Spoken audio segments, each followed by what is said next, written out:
Hello, my dear friends. Good morning to all of you, and good morning to all my dear students. Friends, class 12 की कल हमने कुछ numerical problem solve किया था, कल बताया गया था। आज फिर दिन की शुरुआत हम अपने एक नए न्यूमेरिकल और नए जोश के साथ यहाँ शुरू करेंगे। और मुझे आशा है कि आप लोग न्यूमेरिकल अब अच्छे तरीके से कल के पैटर्न पे जो भी रहा होगा उसको आप लगाए होंगे अच्छे से। आज हम कुछ नए तरीके से थोड़ा सा कुछ उससे एडवांस हम लेके चलेंगे न्यूमेरिकल। वो बेसिक लेवल था, अब थोड़ा सा उससे हम एडवांस लेके चलेंगे, फिर उसके बाद से आपका फाइनल लेके चलेंगे। तो बेसिक से आप फाइनल पहुंचेंगे तो आपको समझने में कोई दिक्कत नहीं होगी और अच्छे से समझ जाएंगे। तो आइए समय को बर्बाद न करते हुए हम अपना आज का न्यूमेरिकल लेके चलते हैं।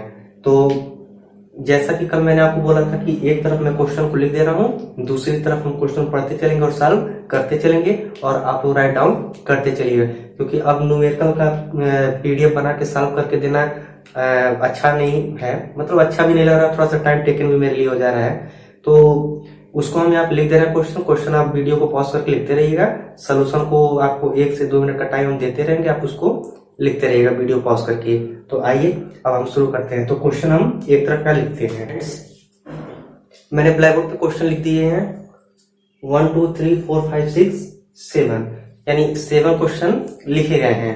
और 7 क्वेश्चन के बाद भी और हमारे क्वेश्चन है, तो पहले क्वेश्चन इतने सॉल्व किए जाए फिर उसको भी देखा जाता है।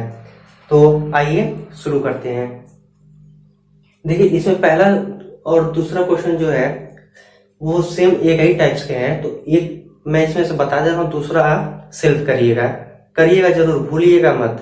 तो पहला क्वेश्चन मैं सॉल्व करके बता रहा हूँ, दूसरा आप लोग अपने से करिएगा। जैसे पहला है वैसे ही दूसरा है। तो देखिए एक चीज आप इतना अपने दिमाग में बैठाइए कि जब भी कहा जाता है कि इलेक्ट्रॉनों की कहीं अधिकता होती है, इलेक्ट्रॉनों की कहीं अधिकता होती है, तो अधिकता का मतलब जैसे हमारे पास 2 रुपए हैं, आपके पास 1 रुपए है, मैं अपनी तरफ से आपको 50 पैसा और दे दिया, तो आपके पास कितना हो गया?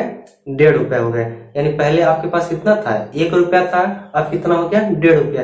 यानी आपके पास क्या हुई है? अधिकता हुई है। तो आपका जो प्रकृति था पहला कैसे था? ऋणात्मक रहा होगा। भाई मेरे पास 2 है, आपके पास 1 है, तो हम जाहिर सी बात है धन है और आप क्या है? माइनस है। तो हमने आपको 50 पैसा और दे दिया, तो आपके पास कितने हो गए? 1.5 रुपए हो गए। तो हमने आपको 50 पैसा दिया, तो उससे पहले आपका जो प्रकृति था वो कैसा था? ऋणात्मक था, और हमारा कैसा था? धनात्मक। तो हमने क्या किया है? आपको दिया है। तो दिमाग में रखिएगा, जब भी कहा जाता है इलेक्ट्रॉन की अधिकता, तो अधिकता का मतलब क्या? हमेशा ऋण आवेश होगा। क्या होगा? ऋण आवेश। दिमाग में हमेशा रखिएगा, जब भी इलेक्ट्रॉनों की अधिकता कही जाएगी तो उसकी प्रकृति हमेशा वो कैसे होती है? ऋण आवेश होती है। और जब भी कहा जाता है इलेक्ट्रॉनों की कमी, तो अब हमारे पास 2 रुपया था, तो हमने आपको 50 पैसा दे दिया, तो मेरे पास क्या हो गया? 1.5 रुपया हो गया। यानी मेरे पास 50 पैसे की कमी हुई है, यानी मेरे पास इलेक्ट्रॉनों की कमी हुई है। तो जहां पे कमी होता है वह एलिमेंट हमेशा क्या होता है? पॉजिटिव होता है, यानी धनात्मक होता है। तो इन दोनों क्वेश्चन में आपके यही है, और बेसिकली ये कॉन्सेप्ट आप रखे रहिएगा। अधिकता जब भी होगा तो ऋण आवेश पे, और कमी जब भी होगा तो धन आवेश पे होगा। तो आइए हम पहला क्वेश्चन सॉल्व करते हैं। Solution first. तो देखो स्टूडेंट्स, यहाँ दे रहा है कि एक आवेशित चालक में 4000 इलेक्ट्रॉन बाहुल्य में है। तो बाहुल्य का मतलब होता है अधिकता। तो जब भी अधिकता दिख गया मतलब ऋण आवेश तो होगा ही, क्योंकि इसकी प्रकृति पूछी है। तो जब अधिकता दे दिया तो यानी जाहिर सी बात है कि ऋण आवेश पे ये हो जाएगा। तो प्रकृति इसकी ऑलरेडी क्लियर हो गई, ऋण आवेश। अब इसमें हमसे पूछा है चालक में उपस्थित कुल आवेश का मान कितना होगा। तो आइए हम देखते हैं। देखिए यहाँ पे हमको दे दिया 4000 इलेक्ट्रॉन, यानी इलेक्ट्रॉनों की संख्या कितना दे दिया हमको? n बराबर 4000 दे दिया है। ठीक, अब हमसे पूछा क्या है इसमें? कुल आवेश का मान। तो देखिए हमसे पूछा है कि इस Q का मान कितना होगा। ठीक है, तो इलेक्ट्रॉन की बात इसमें कहा है। देखो इलेक्ट्रॉन की बात कहा है, तो हम जानते हैं कि इलेक्ट्रॉन का मान कितना होता है? 1.6 इंटू 10⁻⁻19 और ये क्या होता है, कूलाम होता है। क्लियर है। अब हम फार्मूला लिख देंगे, वी नो डेट क्या होता है, Q बराबर N इंटू ई होता है। तो Q is equal to N का मान कितना हो गया, 4000 इंटू 1.6 इंटू 10⁻⁻19 या Q इज इक्वल टू ये हो जाएगा 4 इंटू 10⁻³ इंटू 1.6 इंटू 10⁻⁻19 या Q इज इक्वल टू हो जाएगा ये 6.4 इंटू 10⁻⁻16 और कूलाम के। तो जो इसकी चार्ज होगी, जो कुल आवेश होगा कितना हो जाएगा 6.4 इंटू 10⁻⁻16 कूलाम की। और जब प्रकृति की बात की जाएगी तो चूंकि इलेक्ट्रॉन यहाँ पे बाहुल के क्षेत्र में है तो प्रकृति इसकी कैसी हो जाएगी, ऋण आवेश। प्रकृति कैसा हो जाएगा, ऋण आवेश का हो जाएगा। तो इसको समझ में आ गया होगा, इसको राइट डाउन कर लीजिए, फिर आगे हम चलते हैं। ठीक है, राइट डाउन हो चुका होगा, अब इसको हम क्लीन करके आगे चलते हैं।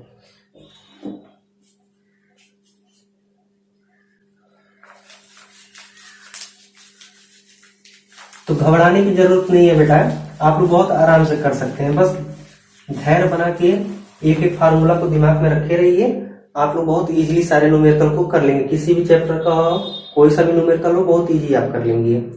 अब देखो क्वेश्चन नंबर 1 मैंने सॉल्व कर दिया है। अब क्वेश्चन नंबर 3 यहाँ चलते हैं। क्वेश्चन नंबर 2 आप लोग करिएगा, सेम इसी प्रोसेस पे लगेगा। तो अब यहाँ तीसरा कह रहा है कि दो अल्फा कण परस्पर 0.1 एंगस्ट्रॉम की दूरी पर है। तो हमने बताया था कि अल्फा कण के नाभिक में हमारे कितने इलेक्ट्रॉन होते हैं, 2 इलेक्ट्रॉन होते हैं, यानी मूल आवेश का कितना गुना होता है, 2 गुना होता है। तो अब आइए देखते हैं 2 अल्फा कण, यानी एक अल्फा कण यहाँ होगा और दूसरा अल्फा कण यहाँ होगा। तो ये भी हमारा अल्फा कण है और ये भी हमारा क्या है, अल्फा कण है। ठीक, तो 2 अल्फा कण का अर्थ मैंने 2 अल्फा कण लिख दिया। परस्पर 0.1 एंगस्ट्रॉम की दूरी पर है, यानी यह दोनों जो अल्फा कण हैं वह दोनों एक दूसरे से 0.1 एंगस्ट्रॉम की दूरी पर रखे हुए हैं।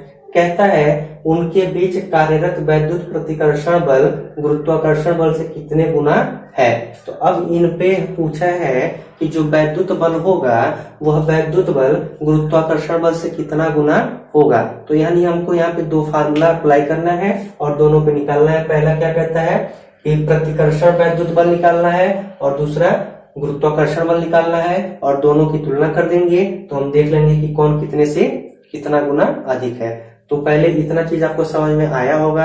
अब हम इसके बाद से बात करेंगे इन दोनों अल्फा कण पे।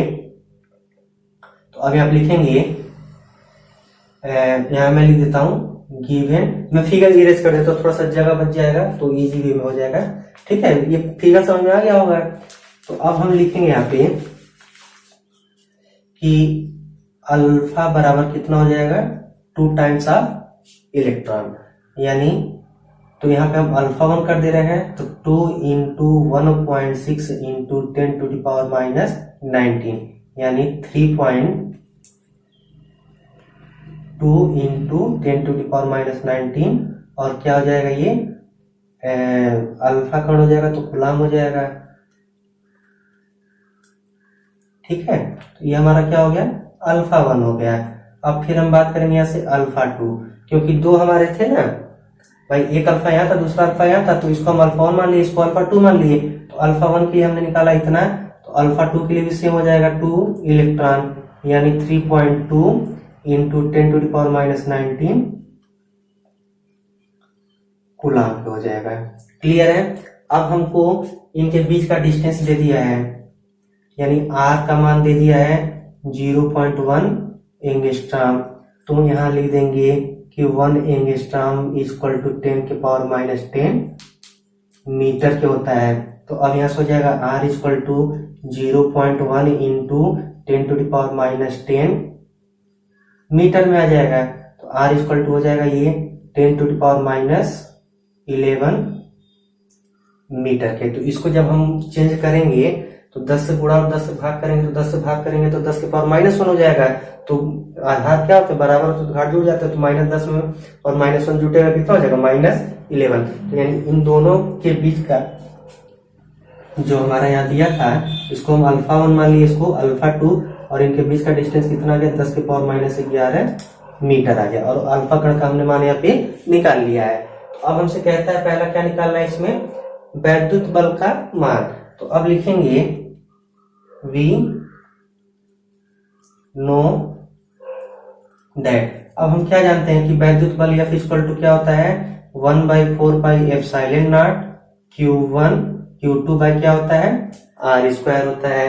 तो अब देखो Q1 Q2 का मान यहाँ दे दिया है, किसमें, अल्फा कण में दिया है, यानी α1 और α2 का मान हमारा क्या है, चार्जेस का दिया हुआ है, यानी Q1 और Q2 का। तो अब यहाँ से लिख देंगे हम F = अब 1/4πε0 का मैंने मान बताया था 9 × 10⁹। तो इसको हम लिख देंगे 9 × 10⁹ इंटू Q1 Q2 का मतलब क्या हो गया, 3.2 × 10⁻19 और 3.2 × 10⁻19। तो यहाँ लिख देते हैं 3.2 × 10⁻19 इंटू 3.2 × 10⁻19 और अपान देखो क्या है, r का स्क्वायर है, तो r हमारा कितना है, 10⁻⁻1 सॉरी -11। तो 10⁻⁻1 का -11 का क्या हो जाएगा, स्क्वायर हो जाएगा। अब इसको हम सॉल्व करेंगे, तो जब इसको हम मल्टीप्लाई करेंगे, मल्टीप्लाई करके गुणा भाग किया जाए, तो अब यहाँ किया जाता है।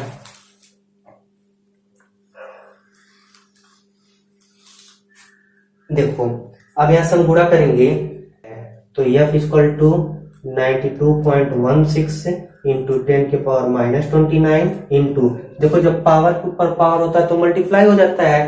तो जब हम 11 में 2 से गुणा करेंगे तो 11 दूनी 22 -22, ऊपर जाएगा तो +22 हो जाएगा, यानी 10 के पावर कितना हो जाएगा ऊपर 22। तो F = यहाँ कितना हो जाएगा 92.16 इंटू 10⁻⁻7 न्यूटन के। तो ये हमारा आ गया क्या, वैद्युत बल। तो इसको हम यहाँ पे E कर दे रहे हैं, जिससे आपको पता चल जाएगा कि ये क्या निकाला गया है, इलेक्ट्रिक फोर्स निकाला गया है। तो अब ये हमारा निकल गया वैद्युत बल का मान। तो अब उसके आगे देखो क्या कहा है कि वैद्युत प्रतिकर्षण बल तो निकल ही गया, उसके बाद से नहीं यहाँ पे है कहा, हाँ वैद्युत प्रतिकर्षण बल गुरुत्वाकर्षण बल से कितने गुना है। अब हम निकालेंगे गुरुत्वाकर्षण बल का फार्मूला। तो गुरुत्वाकर्षण बल की फार्मूला आप लोग क्लास 1 में इसका अध्ययन किए हुए हैं कि जो गुरुत्वाकर्षण बल होता है कैपिटल G m1 m2 अपन क्या होता है r² होता है। ये हमने क्लास 9 और क्लास 1 में स्टडी किया हुआ है। तो देखो m1 और m2 जो हमारे मास हैं वह अल्फा कण के मास दिए हुए हैं। जैसे इसके पहले फिगर हम बनाए थे ना, यहाँ पे ये α1 है, ये α2 है। तो इस पार्टिकल का जो मास दिया है m1 और इस पार्टिकल का जो मास दे दिया है m2। तो यानी चूंकि दोनों अल्फा कण है तो दोनों के मास क्या होंगे, इक्वल होंगे। तो जो m1 होगा वही m2 होगा, जो m2 होगा वही m1 होगा। तो अब हम लिख देंगे आगे, देखो अब यहाँ से लिखा जाएगा Fm = अब G का मान देखो आपको क्वेश्चन में दे दिया है कि 6.7 इंटू 10⁻11 इंटू m1 m2 के मान दे दिया 6.6 इंटू 10⁻27। अब इसको हम क्या कर देते हैं, स्क्वायर कर देते हैं, क्योंकि दोनों के मास हमारे क्या है, समान है। तो हम इसका स्क्वायर कर दे रहे हैं। अपान r का मान हम निकाले थे 10⁻11 का स्क्वायर।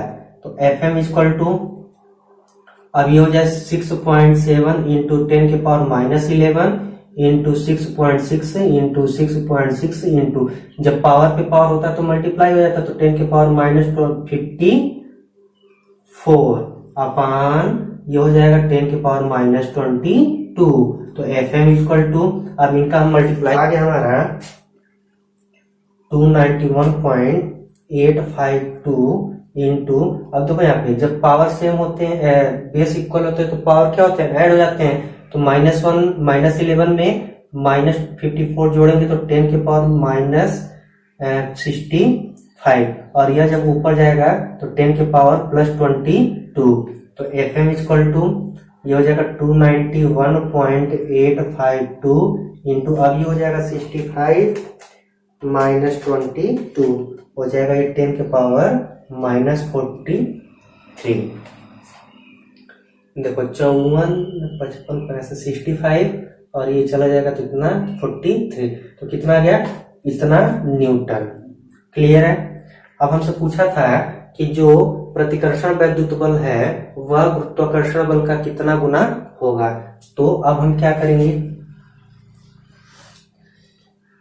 तो इन दोनों का अनुपात निकालेंगे तो Fe/Fm इक्वल टू, तो अब देखो Fe का मान हमारा आया था 92.16 इंटू 10 के पावर माइनस 7 और जो हमारा Fm का मान आ गया वह आ गया 291.852 इंटू 10 के पावर माइनस 43, तो Fe/Fm इक्वल टू, अब देखो यहाँ पे 92.16 इंटू 10 के पावर माइनस 7, इसको ऊपर ले जाएंगे तो 10 के पावर क्या हो जाएगा प्लस 43 अपान ये हो जाएगा 291.852। तो अब यहाँ से हम लिख देंगे कि Fe/Fm इक्वल टू, अब 92.16 में डिवाइड कर दिया जाए, 92.16 डिविजिबल बाई 291.852 इक्वल टू, ये आ रहा है बेटा 0.3157 इंटू, अब इसमें से देखो जब बेस इक्वल है तो पावर ऐड हो जाएंगे, तो 43 में से माइनस 7 जाएगा तो 10 के पावर 35 आ जाएगा, तो Fe/Fm, तो सॉरी माइनस 35 नहीं आएगा, तो ये हो जाएगा 43 में से 7 जाएगा, 43 माइनस 7 36 हो रहा है, ये कितना हो जा रहा है 36 हो जा रहा है। अब देखो अब हम 10 से मल्टीप्लाई करते हैं और 10 से डिवाइड करते हैं, तो जब 10 से इसमें मल्टीप्लाई करेंगे तो हो जाएगा 3.157 और इंटू जब 10 के पावर प्लस 1 ऊपर जाएगा तो 10 के पावर माइनस 1, तो इसमें से घट जाएगा तो 10 के पावर क्या बच जाएगा 35, या फिर Fe/Fm इक्वल टू 3.1। अब देखो 5 से अधिक है तो अगली संख्या में जुड़ जाएगा तो 16 हो जाएगा इंटू 10 के पावर 35, या फिर Fe बराबर 3.16 इंटू 10 के पावर 35 इंटू क्या हो जाएगा Fm, और यही हमसे क्या किया गया था, पूछा गया था कि जो वैद्युत बल होगा वह इस गुरुत्वाकर्षण बल का कितना गुना होगा, तो कितना गुना हो जाएगा 3.16 इंटू 10 के पावर 35 F इंटू M, यानी तो यहाँ से क्या हो गया कि जो Fe होगा वह गुरुत्वाकर्षण बल का 3.16 गुणे 10 के पावर 35 टाइम्स का क्या हो जाएगा गुना हो जाएगा, यानी जो वैद्युत बल होगा वह गुरुत्वाकर्षण बल का इतना गुना हो जाएगा। और यही आपसे पूछा था कि प्रतिकर्षण वैद्युत बल गुरुत्वाकर्षण बल से कितना गुना है, तो इतना गुना वो होगा। तो यही हमारा क्या था, लॉजिकली कॉन्सेप्ट था। अब इसको आप लोग देख के घबरा जाते कि क्या इसमें किया जाए, तो कुछ नहीं बेटा, आप लोग आराम से एक एक क्वेश्चन देखो, एक एक फार्मूले को देखो, बहुत इजी वे में आप कर लोगे। अब मैं इतना गारंटी दे रहा हूँ कि अगर इस टाइप के कभी भी न्यूमेरिकल आपको मिल जाएंगे तो आप आंखें बंद करके लगा सकते हो। तो अब हम इसको राइट डाउन आप लोग करिए, फिर इसको इरेज करते हैं। तो हो गया अब 4 पे, या फिर चौथे का हमने लिख दिया सोल्यूशन। तो देखिए चौथा कहता है कि दो प्रोटॉनों के बीच की दूरी की गणना कीजिए यदि इनके बीच वैद्युत प्रतिकर्षण बल एक प्रोटॉन के भार के क्या हो, बराबर हो। तो अब दो प्रोटॉन दिया है और इनके बीच की दूरी क्या करनी है, हमको निकालनी है। तो देखो एक प्रोटॉन यहाँ पे है और एक प्रोटॉन हमारा यहाँ पे है, यानी प्रोटॉन हो गया, ये भी क्या हो गया, प्रोटॉन हो गया।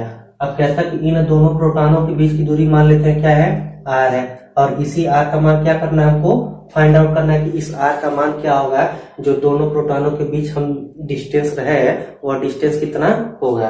आगे क्या दे दिया हमको, यदि वैद्युत प्रतिकर्षण बल एक प्रोटॉन के भार के बराबर हो तो। अब देखो अब इतनी बात हमको पता चल गई, तो अब हम पहले निकालेंगे यहाँ से वैद्युत बल F इक्वल टू, तो देखो दो प्रोटॉन है तो हमने बताया था कि इलेक्ट्रॉन होता है तो -1.6 इंटू 10⁻90 कूलम होता है, क्योंकि इलेक्ट्रॉन हमारा कैसा होता है, नेगेटिव चार्ज होता है। और जब भी प्रोटॉन की बात करते हैं तो सेम मान होता है, सेम वैल्यू होती है, बस साइन क्या होता है, पॉजिटिव होता है, क्योंकि प्रोटॉन हमारा कैसा होता है, पॉजिटिव एलिमेंट होता है। ठीक है, तो अब यहाँ से जो Q1 और Q2 निकलेंगे वो दोनों क्या होंगे, हमारे सेम होंगे।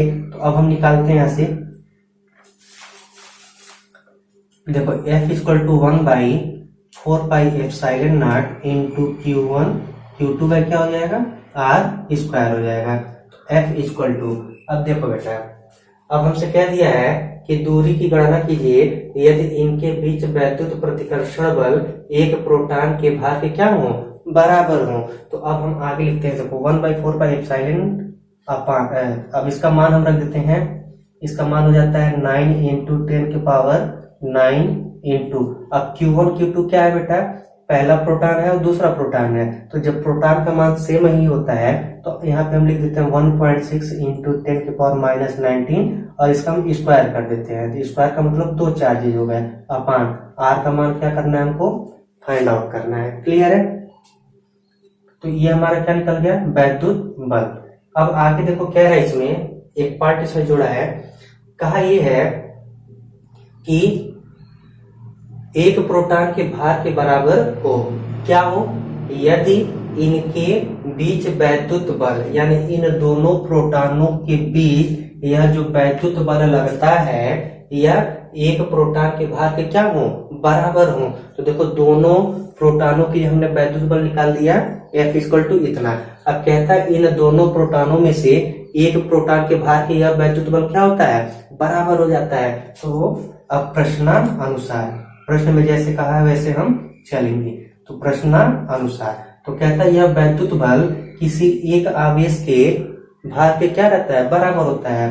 तो अब यहाँ लिखेंगे जो वैद्युत बल होता है बराबर क्या कहता है, एक प्रोटॉन के भार के बराबर है, एक प्रोटॉन के भार के क्या है, ये बराबर है। तो देखो वैद्युत बल हमारा निकला था यहाँ से 9 इंटू 10⁹9 इंटू 1.6 इंटू 10⁻19 का स्क्वायर और upon R square equal to, अब एक प्रोटॉन का भार, तो प्रोटॉन का भार क्या है ना, देखो यहाँ प्रोटॉन को भी भूल जाओ, अभी हम भार की बात कर रहे हैं। तो हमने क्लास 9th में, क्लास फर्स्ट ईयर में, क्लास 7th में, क्लास 8th में पढ़ा है कि W बराबर क्या होता है, mg। जो भार पढ़ा गया था वह भार W बराबर क्या पढ़ा जाता है, mg। क्लास 9th में और क्लास फर्स्ट ईयर में आप लोग पढ़ेंगे W बराबर mg।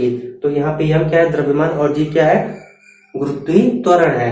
तो द्रव्यमान किसका कह रहा है, प्रोटॉन का, और गुरुत्वीय त्वरण का मान हमको पता रहता है। तो अब हम यही चीज लिखेंगे कि मास ऑफ प्रोटॉन और इंटू क्या हो जाएगा, गुरुत्वीय त्वरण हो जाएगा। ठीक, तो चूंकि क्वेश्चन में आपसे कह दिया है कि इन दोनों के बीच जो वैद्युत बल होता है वह एक प्रोटॉन के भार के क्या होता है, बराबर, तो हमने वैद्युत बल को प्रोटॉन के भार के बराबर कह दिया है प्रश्न के अनुसार। तो अब हम चलेंगे इसके आगे, देखो बहुत मजा आएगा, बहुत इंटरेस्टिंग है। अब यहाँ से किया जाएगा 9 इंटू 10⁹9 इंटू, अब इसका जब हम मल्टीप्लाई करेंगे तो कितना हो जाएगा, इसको मल्टीप्लाई करके देख लिया जाए, 1.6 इंटू 1.6 ये हो जाएगा 2.56 इंटू ये हो जाएगा 10⁻38 अपान ये हो जाएगा आर स्क्वायर का मान को फाइंड आउट करना है इक्वल टू, अब देखो मास ऑफ प्रोटॉन, तो मास ऑफ प्रोटॉन आपको दे दिया है, देखो 1.67 इंटू 10⁻27। तो यहाँ लिख देंगे हम 1.67 इंटू 10⁻27 और इंटू, देखो दूसरा क्या दिया है, मास ऑफ प्रोटॉन तो हमको दिया था, लिख दिए। दूसरा हमको दिया है गुरुत्वीय त्वरण, तो गुरुत्वीय त्वरण का मान कितना आता है 9.8 इंटू कितना हो गया 9.8। देखिए थोड़ा सा जगह की कमी है तो हाँ आप लोग एडजस्ट करिएगा। तो अब हम आर का मान हमको निकालना है, तो अब हम क्या करेंगे, इसको नीचे लेके आएंगे, इसको उधर लेके चलेंगे। तो 9 इंटू 10⁹9 इंटू 2.56 इंटू 10⁻38 अपान, इसको हम नीचे लेके आ जाते हैं 1.67 इंटू 10⁻27 इंटू 9.8 इक्वल टू किसके हो जाएगा, आर स्क्वायर के हो जाएगा। तो अब इसी r का मान हमको क्या करना था, फाइंड आउट करना था कि दोनों प्रोटॉनों के बीच की दूरी कितनी होगी। तो अब इसको आप लोग कैलकुलेशन है, अब इसको गुणा भाग करके सॉल्व करिएगा, आपका आंसर आ जाएगा। तो कर दिया जाए, चलिए कर दिया जाता है।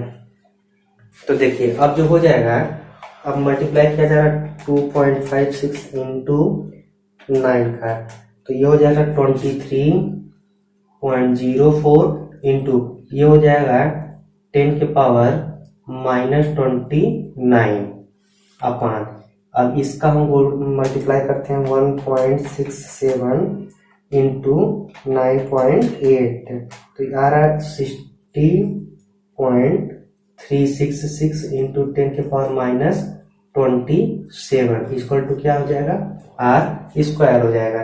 तो अब किया जाएगा इसमें 23.04 और 16.366 ये हो रहा है। जब देखो अब इसमें जब इसका हम डिवाइड कर रहे हैं तो ये आ रहा है 1.40 इंटू, अब इसको हम ऊपर लेके चलेंगे तो 10 के पावर -29 और 10 के पावर +27 इक्वल टू क्या हो जाएगा, r स्क्वायर हो जाएगा।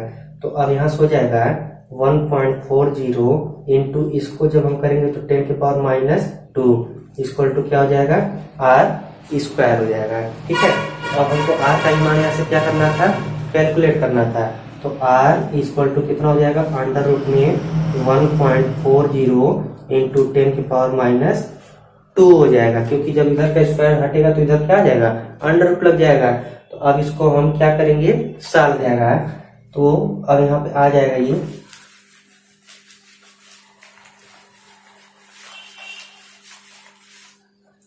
ये आ जाएगा r इक्वल टू 1.18 इंटू 10 के पावर -1 मीटर के, या फिर r इक्वल टू 1.18 अपान कितना हो जाएगा 10, तो r इक्वल टू 0.118 मीटर, ये इतना आ जाएगा हमारा डिस्टेंस कि जो दोनों प्रोटॉन हमारे थे वह दोनों प्रोटॉन कितनी दूरी पर रखे होंगे, 0.118 मीटर की।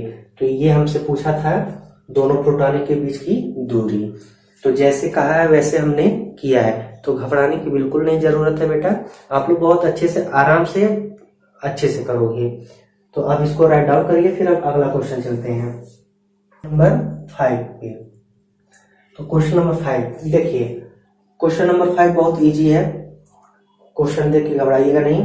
कहता कि दो बिंदु आवेश +9e और +e एक दूसरे से 16 सेंटीमीटर की दूरी पर स्थित हैं। तो पहले जो कह रहा है उसको हम देख लेते हैं। कह रहा है कि दो बिंदु आवेश हैं, एक हमारा क्या है +9e है और दूसरा क्या है +e है, जो एक दूसरे से 16 सेंटीमीटर की दूरी पर है। यानी इनके बीच का यह जो डिस्टेंस दे दिया है, यह दे दिया 16 सेंटीमीटर और यहाँ पर हमको दे दिया +e। तो दो बिंदु आवेश +9e और +e एक दूसरे से 16 सेंटीमीटर की दूरी पर स्थित हैं। अब आगे कहता है कि इनके बीच एक आवेश q को कहाँ रखा जाए कि वह संतुलन में हो जाए। देखो कोई दिक्कत नहीं है। अब कह रही है जो दोनों हमारे आवेश हैं, इन दोनों आवेशों के बीच में एक +q आवेश कहाँ पर रखा जाए कि वह संतुलन की अवस्था में आ जाए। तो कोई दिक्कत नहीं है, हम मान लेते हैं इन दोनों आवेशों के बीच में कहीं पर हम कोई आवेश रख दिए हैं, क्या +q रख दिए हैं, जहां पर हमारा क्या होगा, संतुलन की अवस्था होगी। तो अब क्या माना जाएगा कि माना +9e से यह चार्ज जो है इतनी दूरी पर स्थित है, x दूरी पर स्थित है, जहां पर हमको संतुलन की अवस्था प्राप्त होती है। तो जब इससे इसके बीच का दूरी हमको निकल गया है x, तो अगर हम इस चार्ज की बात करें, इस चार्ज के लिए डिस्टेंस कितना हो जाएगा, तो टोटल डिस्टेंस कितना है 16, तो 16 में से कितना निकल गया है x, तो यह डिस्टेंस हमारा हो जाएगा 16 - x। ठीक है, तो अब हमको क्या फाइंड आउट करना है कि संतुलन की अवस्था है। यानी अगर हम इस x का मान निकाल लेते हैं तो हमको पता चल जाएगा कि कितनी दूरी पर यह आवेश स्थित होगा कि वह संतुलन की अवस्था प्राप्त कर लेगा। तो इसीलिए हमने मान लिया कि x मीटर की दूरी पर x सेंटीमीटर की दूरी पर आवेश q है जहां पर संतुलन की अवस्था है। तो अब हम उस x का मान फाइंड आउट कर लेंगे तो हमको क्या पता चल जाएगा, उसका संतुलन अवस्था। तो देखिए अब क्या कहा जाएगा, अब निकाला जाएगा +9e के कारण +q पर वैद्युत बल। ऊपर एक लाइन आप लिख लीजिएगा कि माना +9e से x मीटर की दूरी पर क्या है, वह +q आवेश स्थित है। उसके बाद से ये चीज लिखा जाएगा। तो अब इसके लिए हम मान लेते हैं कि वैद्युत बल हमारा क्या होगा, F1 होगा।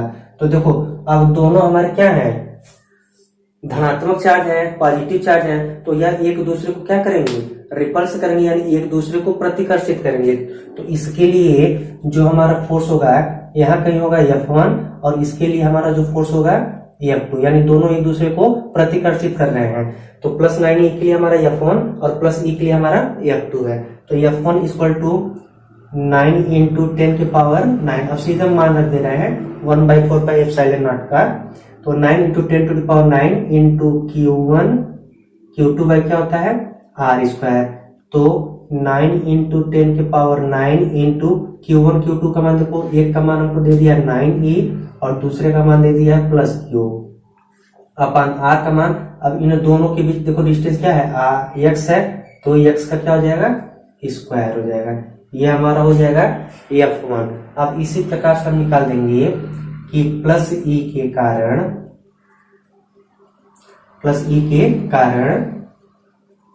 +q पर वैद्युत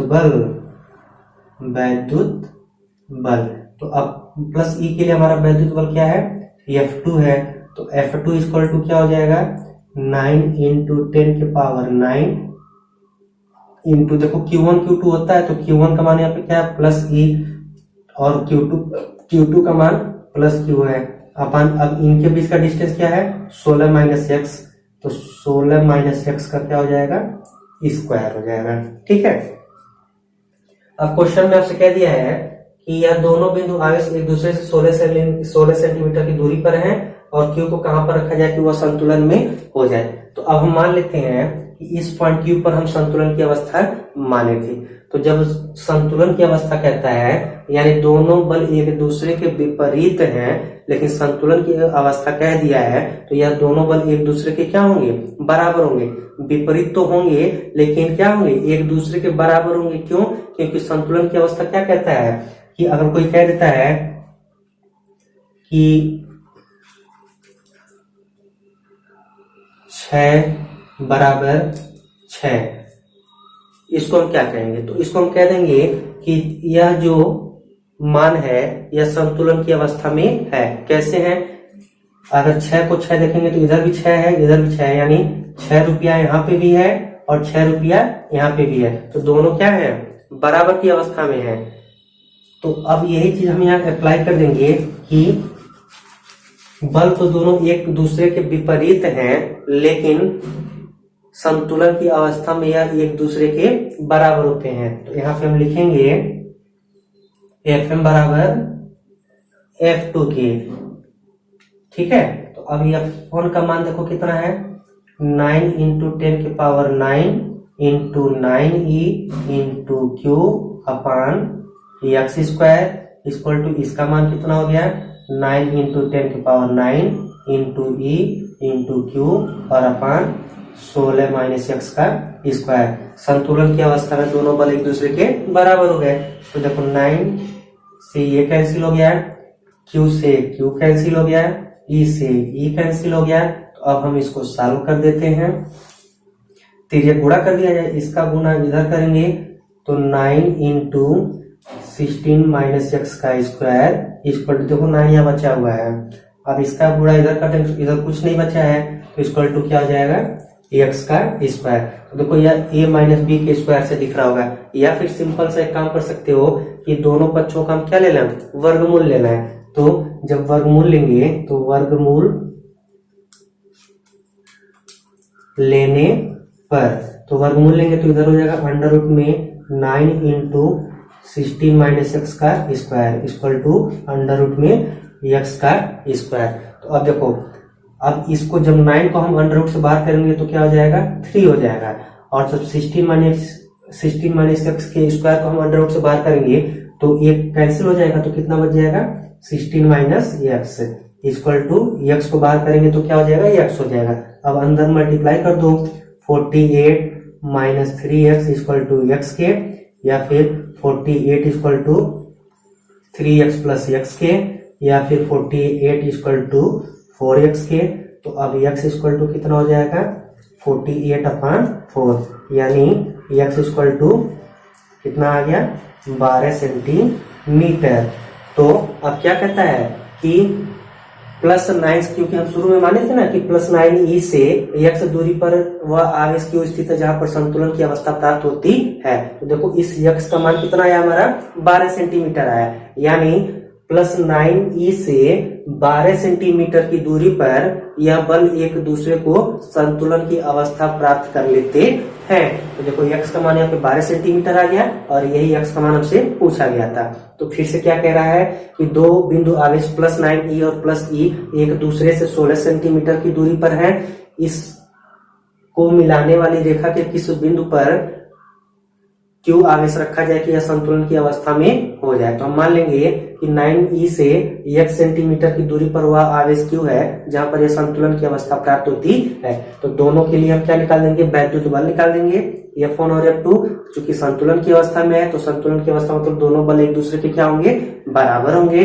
तो अब दोनों बल हम एक दूसरे के बराबर कर दिए, सॉल्व कर दिए, तो x का मान आ गया। तो वही x का मान यह बता देगा कि 12 सेंटीमीटर की दूरी पर यह संतुलन की अवस्था प्राप्त कर लेगा। तो अब ये इतना हो गया, तो 5वां हो गया। अब 6वां हम सॉल्व करते हैं। तो इसको देखिए, अब हम 6वां लेके चलते हैं।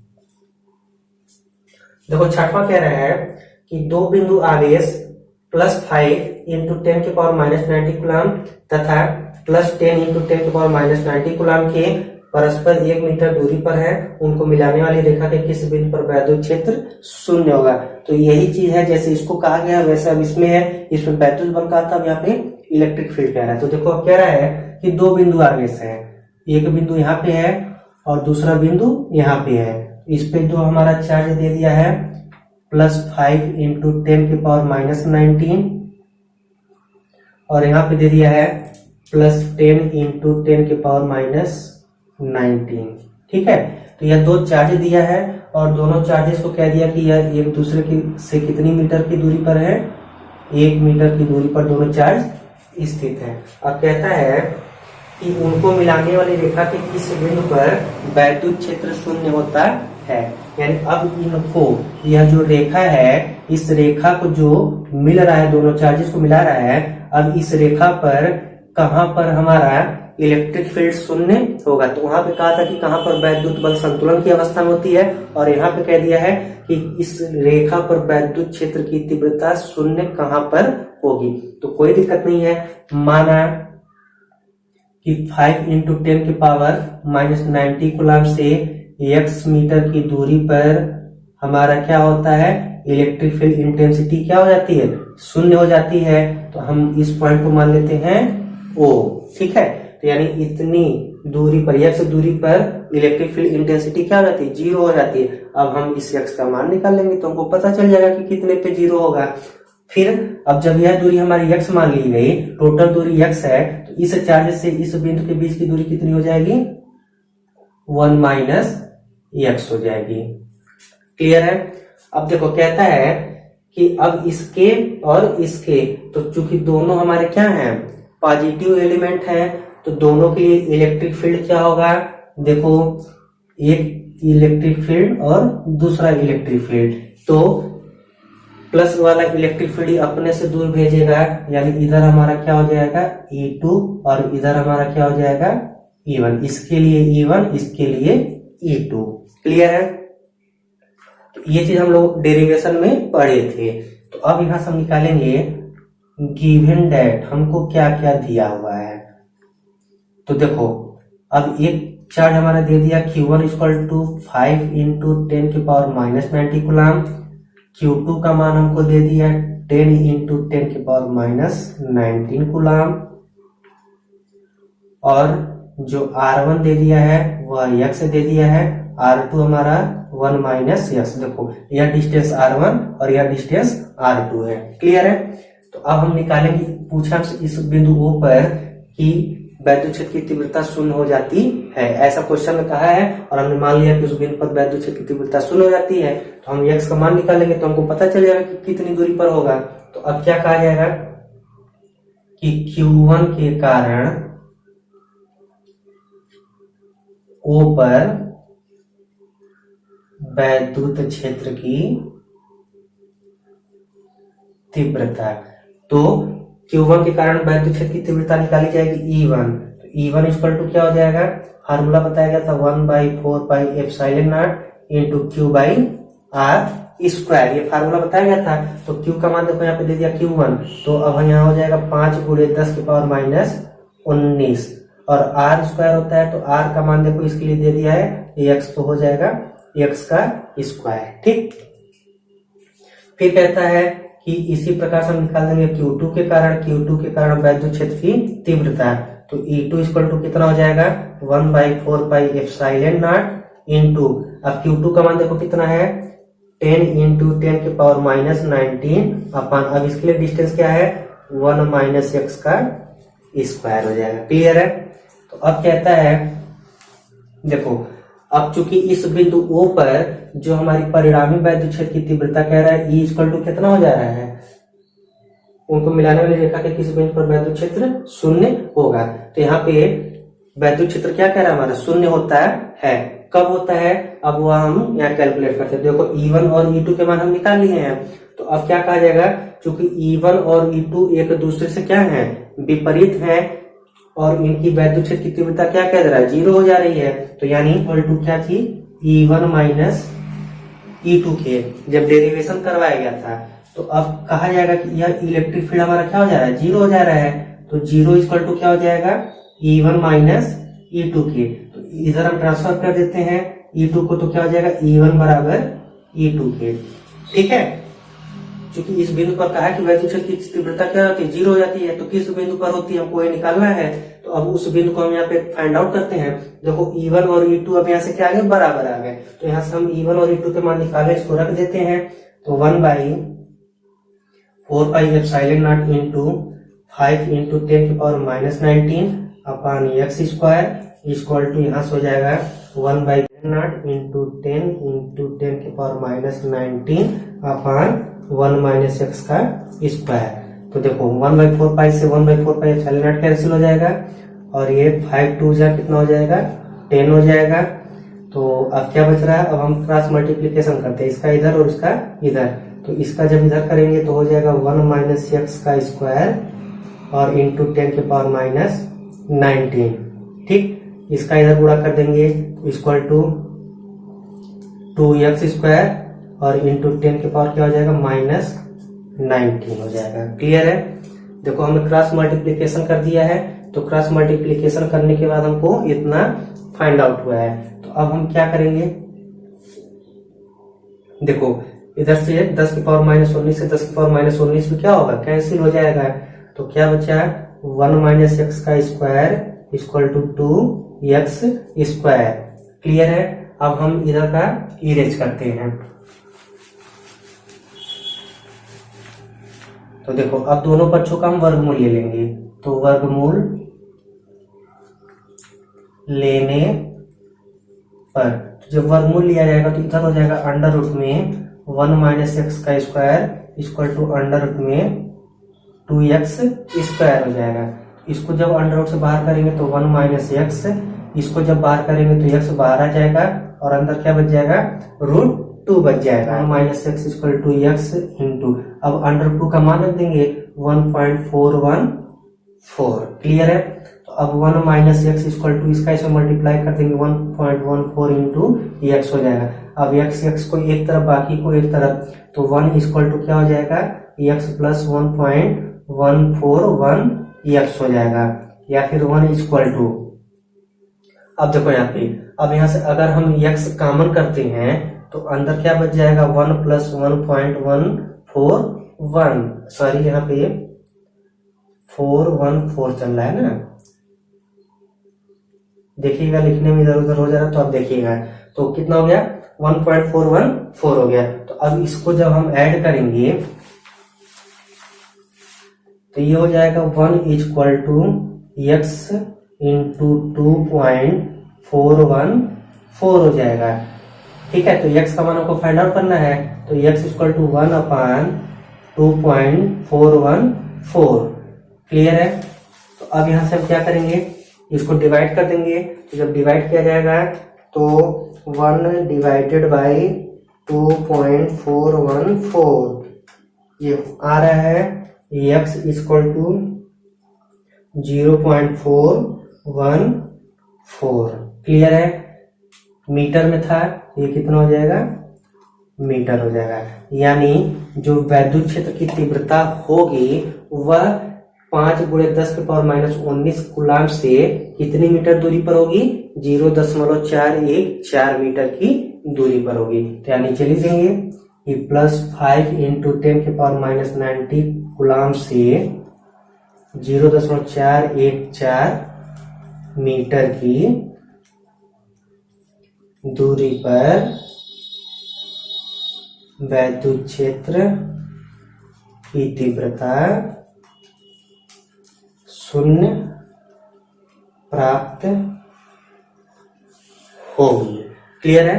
तो कितनी दूरी पर, 0.414 मीटर की दूरी पर। इसको राइट डाउन कर लीजिए, फिर हम नेक्स्ट क्वेश्चन लगाते हैं। तो क्वेश्चन नंबर 7वां देखो, अब कह रहा है कि 3 माइक्रोकूलाम के किसी बिंदु आवेश से 2 मीटर की दूरी पर। तो पहले हम फिगर एनालाइज कर लेते हैं कि 3 माइक्रोकूलाम का कोई चार्ज होगा और इससे कह रहा है कि 2 मीटर की दूरी पर। हमने यहां से डिस्टेंस कवर कर लिया, कितना, 2 मीटर की दूरी पर कोई चार्ज है जो कितना रखा है, 2 माइक्रोकूलाम रखा हुआ है। ठीक, विथ माइनस साइन। कहता है कि y में रखा गया है, इन दोनों आवेशों से 1 मीटर की दूरी पर स्थित बिंदु पर वैद्युत क्षेत्र की तीव्रता का मान व दिशा ज्ञात कीजिए। कहता है इन दोनों आवेशों से 1 मीटर की दूरी पर, यानी अब यहां से हम अगर 1 मीटर देखते हैं तो कहीं ना कहीं इस पॉइंट पे आएगा, यानी टोटल 2 मीटर है तो आधा 1 मीटर और आधा 1 मीटर, क्योंकि क्वेश्चन कह दिया कि दोनों आवेश कितनी मीटर दूरी पर है, 1 मीटर की दूरी पर स्थित बिंदु पर वैद्युत क्षेत्र की तीव्रता निकालनी है।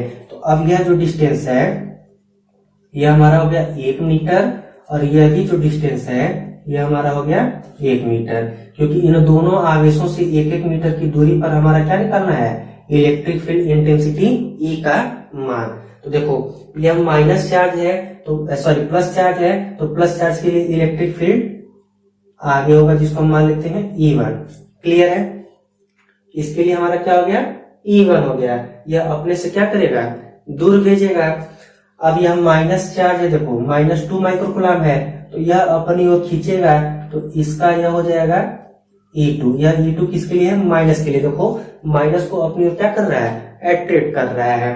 तो अब हम निकालेंगे 3 माइक्रोकूलाम के लिए वैद्युत क्षेत्र की तीव्रता, वैद्युत क्षेत्र की तीव्रता। तो फार्मूला क्या बेटा बताया गया था आप लोगों को कि E = तो अब हम इसके लिए निकालें तो इसके लिए क्या है हमारा E1, तो E1 = 1/4πε0। तो 9 × 10⁹ इंटू Q/r²। तो Q का मान कितना दिया है, 3 माइक्रोकूलाम अपन R का मान, देखो कितना है 1 मीटर, तो हम 1 का स्क्वायर, या फिर कर देंगे E2 = 9 × 10⁹ इंटू 3 माइक्रोकूलाम। क्लियर है। अब ऐसे हम किसके लिए निकाल लेंगे, E2 के लिए, सॉरी E2 के लिए हम निकाल लेंगे। तो E2 के लिए अब यहाँ क्या हो जाएगा, सेम चीज 9 × 10⁹ इंटू, अब -2 है तो -2 माइक्रोकूलाम इंटू कितना हो जाएगा, 1 है तो 1 का स्क्वायर, या फिर E2 = 9 × 10⁹ इंटू 2 माइक्रोकूलाम, माइनस है तो माइनस। ठीक है। अब कहता है कि इस 1-1 मीटर की दूरी पर जो पॉइंट हमको मिला है पॉइंट O, इस पॉइंट O पर हमारा इलेक्ट्रिक फील्ड कितना होगा। तो अब देखो यहाँ से हम निकालेंगे इलेक्ट्रिक फील्ड। तो इलेक्ट्रिक फील्ड हमारा क्या होता है E। इलेक्ट्रिक फील्ड क्या हो जाता है E। तो अब E का मान हम निकालेंगे। देखो क्योंकि दोनों इलेक्ट्रिक फील्ड हमारे एक ही दिशा में चल रहे हैं, दोनों विपरीत तो है नहीं, विपरीत रहते तो हम क्या कर देते हैं, एक दूसरे को सब्ट्रैक्ट कर देते हैं। अब चूंकि सेम डायरेक्शन में है तो जब हमारे ही दिशा में कोई चलेगा यानी हमारी संख्या क्या हो रही है, बढ़ रही है, तो यानी हम इसको क्या करेंगे, ऐड कर देंगे। तो E इक्वल टू क्या हो जाएगा, E1 प्लस E2। तो E इक्वल टू देखो E1 का मान हमारा निकला है 9 इंटू 10 के पावर 9 और 3 माइक्रोकूलम प्लस अब -2 माइक्रोकूलम। अब माइनस के लिए वहां निकाला गया तो आप लिखने की कोई जरूरत नहीं है, आप लोग उतना समझ लीजिएगा। तो ये हो जाएगा हमारा कितना 9 इंटू 10 के पावर 9 इंटू 2 माइक्रोकूलम की, या फिर E इक्वल टू हो जाएगा, अब ये हो जाएगा, इसको हम कॉमन कर लेते हैं तो 9 इंटू 10 के पावर 9 कॉमन कर लेंगे तो 3 माइक्रोकूलम और प्लस 2 माइक्रोकूलम, या E इक्वल टू हो जाएगा 5 माइक्रोकूलम इंटू 9 इंटू 10 के पावर 9। अब माइक्रोकूलम को हम किस में कन्वर्ट करते हैं, कूलम में। तो एक माइक्रोकूलम में होता है 10 की पावर -6 कूलम के, तो ये हो जाएगा 5 इंटू 10 की पावर -6 इंटू 9 इंटू 10 की पावर क्या हो जाएगा 9 हो जाएगा। ठीक, अब इसको हम सॉल्व कर देते हैं। देखो 9 में 5 से गुणा करेंगे तो 5 9 45, इसका इसको हम सॉल्व करेंगे तो 10 की पावर हो जाएगा 3। अब ये हमारा क्या हो जाएगा, न्यूटन पर कूलम, यानी उस पॉइंट पर जहां पर पॉइंट O माना गया था 1 मीटर की डिस्टेंस पर, तो वहां पे जो इलेक्ट्रिक फील्ड हमारा हो जाएगा कितना हो जाएगा 45 इंटू 10 के पावर 3। या फिर आप इसी को थोड़ा सा और सॉल्व कर सकते हैं कि अगर हम 10 से इसमें गुणा और 10 से भाग करते हैं, तो जब 10 से भाग करेंगे तो ये हो जाएगा 4.5 और 10 से गुणा करेंगे तो 10 के पावर 4 न्यूटन पर कूलम। आप इतना भी लिख सकते हो। तो यही हमसे क्या किया गया था, पूछा गया था। तो अब आज के लिए हम बस इतना ही रखते हैं।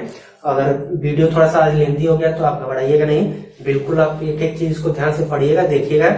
अब चूंकि आज हम कुछ कहेंगे नहीं, बस इतना ही कहेंगे कि वीडियो को जरूर देखिएगा और मस्ट देखिएगा, क्योंकि लंबा थोड़ा सा वीडियो खींचा है। क्वेश्चन भी आपके 7-8 क्वेश्चन 6-7 क्वेश्चन थे, तो थोड़ा सा टाइम लगा है। तो घबराइएगा नहीं, एक एक चीज पॉज करके आप लोग ध्यान से देखिएगा। फिर हम नेक्स्ट वीडियो पे आपसे मिलते हैं। Thank you very much, thanks a lot.